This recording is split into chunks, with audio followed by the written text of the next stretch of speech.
man. So today we're gonna get into talking about the movie Him. Now, what we need to talk about first is that this movie many of us believe was written by Jordan Peele, but it wasn't. Okay, I always like to make sure that my fans of this channel understand the facts about things, right? Because I was under the impression that this movie was written by Jordan Peele until I did a little research and digged into it. This movie was produced by Jordan Peele, but it was actually written by Justin Tippin, okay? But it was produced by Jordan Peele. Now, however, it was heavily advertised like a Jordan Peele film, okay? Keep that in mind. This movie is a sports psychological thriller horror film, right? That starred Marlon Wayans, okay? So that brought in a crowd in itself. Everybody wanted to see Marlon Wayans play this GOAT quarterback. He was very unhinged. It's a lot going on. I saw people leaving out the theater with mixed emotion.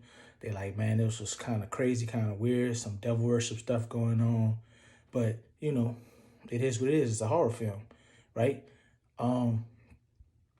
Let's talk about the movie in itself. There was some people that believe that the team that they was kind of targeting with the sports thing was the Dallas Cowboys, right? Some of the like the cheerleading looking outfits and things like that, and just how the team was supposed to be this team that was winning all of these championships and da da da da. I don't want to give away too much of the spoilers of like how they was winning or why they was winning, but it was a team that was winning a lot, right?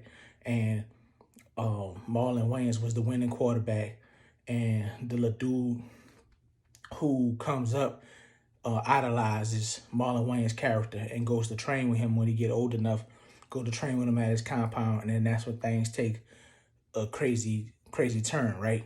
Now, with this movie, it touches on parts of like how you got sports figures being idolized like heroes, how the fans is treating people, how you got like it's like a barbaric sport. There's a lot of injuries. He talks about the concussions. There's parts of the movie where they do like an X-ray vision and you can see when people get hit and like how it mess with their brain. You know what I'm saying? There's been a lot of movies recently and a lot of talk in sports about concussions and all that type of stuff. So it definitely talks about that.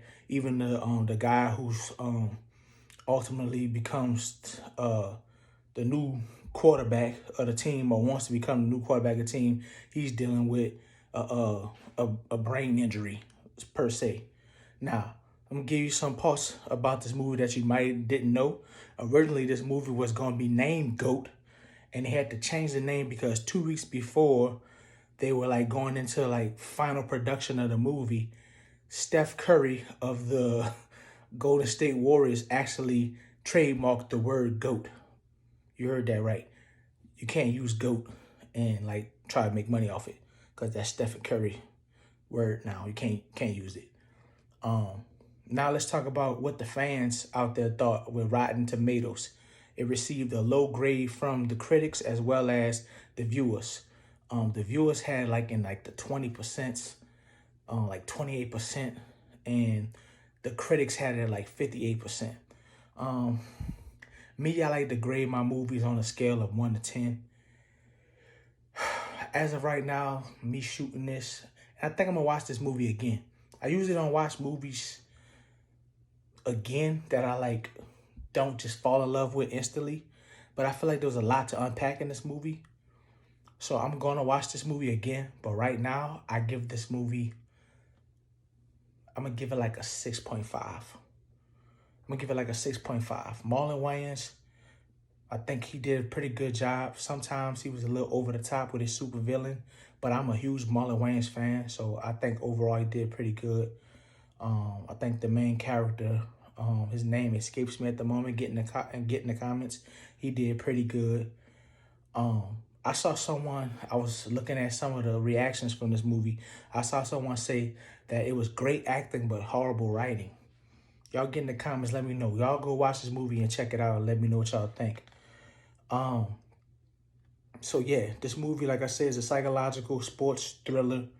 Y'all let me know what y'all think. Get in these comments. But before we finish, last thing I want to touch on, right, is the comparison of an old movie that came out back in the day when it was a young man who was a protege of someone who was successful in his film. I mean, in his field, which was Al Pacino and Keanu Reeves in the movie Devil's Advocate, right?